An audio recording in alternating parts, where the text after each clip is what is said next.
Welcome, Gemini. This is your reading for the full moon in Taurus. So there's money and there's love. Both things very Taurus energies, very Venus energies. We have Venus in retrograde at the moment. So we're all going through this internal work when it comes to money, when it comes to love. Okay, so your first card is in the money position and it's the High Priestess. Now, this card fell more on the side, so it's not reversed and it's not quite upright, it's on the side. The High Priestess, which is about your intuition, seeing beyond the veil, seeing more with your spirit than with your eyes, your third eye. How do you feel? How does something make you feel when it comes to money? What are you contemplating?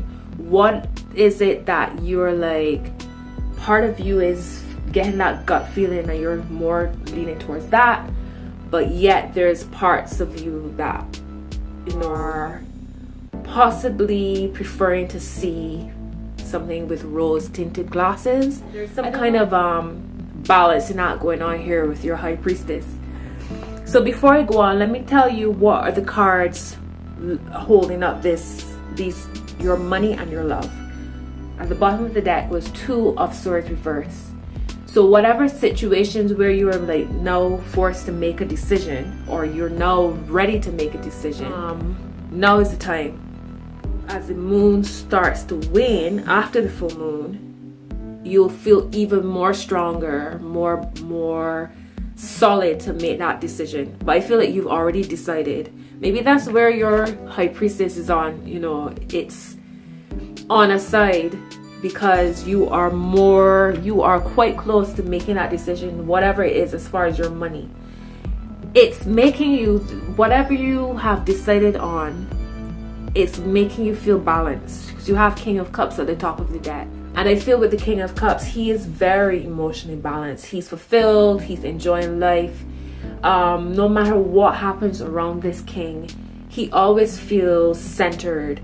It's like he flows with it. He ebbs and flows, as opposed to like fighting and struggling with the tide. So whatever decision you're making, whatever you're coming out of, and I say that because we have Five of Pentacles down the middle of the deck. Five of Pentacles reversed. So it's as if you are moving into, you can see a light. This decision is allowing you to see a light at the end of the tunnel. Things are starting to make themselves more clear. You're starting to move into a more secure, emotionally fulfilling time. It could even be that this is a person and not necessarily you. There's a person who's coming to your life, who's offering you an opportunity to feel more emotionally secure and stable as far as money. But you are not sure. Maybe Venus retrograde is making you a bit hesitant, which is not a bad thing, because we don't want to necessarily be like signing off on any kind of contract, unless of course you have to. But if it's an opportunity where you don't have to rush into something, maybe that's why you're being a bit on the side as far as your money. Like you're trying to determine which is fear from which is intuition. It could even be that. But you're not quite in the dark and you're not quite in the light as far as your money. And it's a high. This is a major card. So whatever you are contemplating is some real spiritual, internal healing vibes, levels going on with you, Gemini. As far as your money, it's very interesting because the High Priestess, this is card number 2.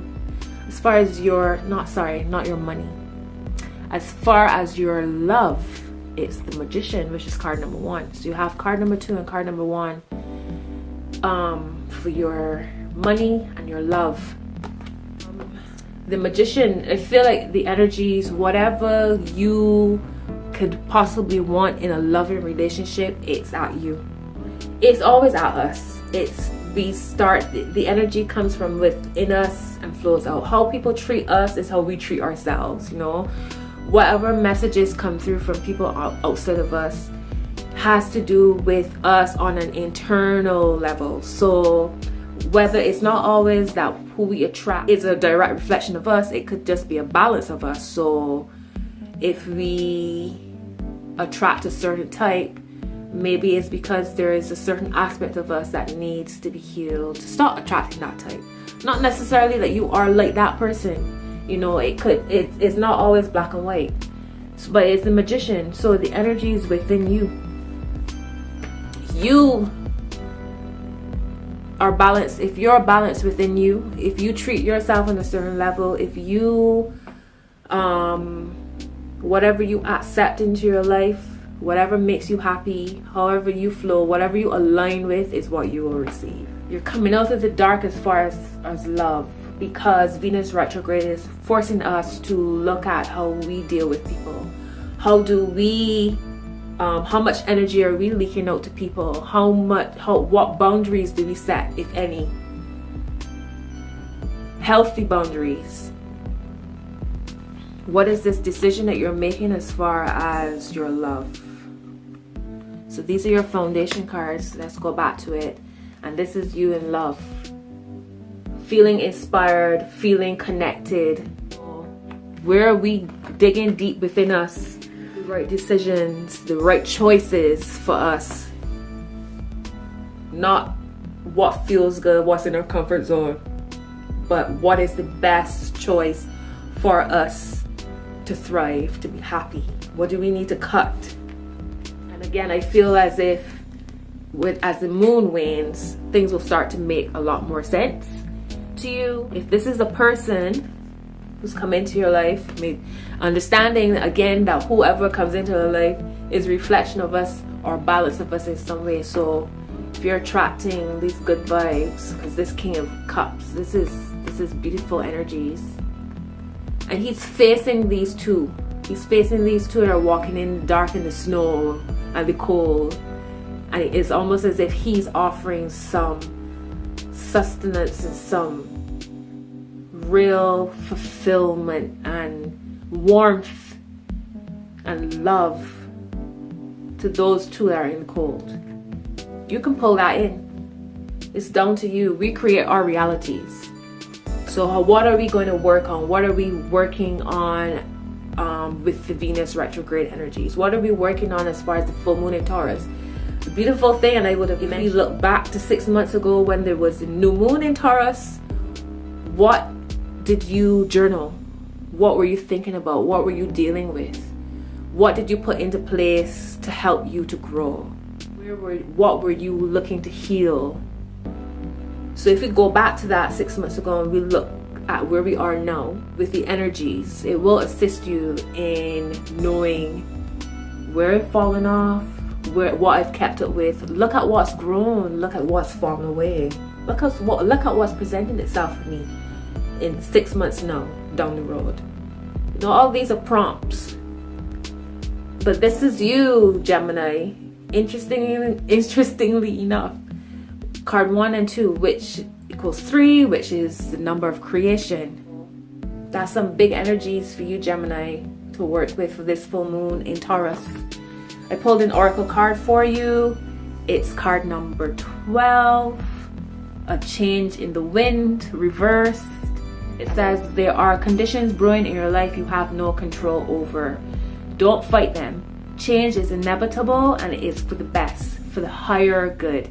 Even if the storm blows away the structures you think you've built your dreams on, all will turn out as it should. You will have a renewed clarity and strength to do something even better. Spirit is your ally. So that's your message, Gemini. Have a beautiful full moon. Any comments, feel free to drop below. You can find me on Instagram at moongoodesssisi_tarot. And again, have a beautiful full moon, and I will see you guys soon.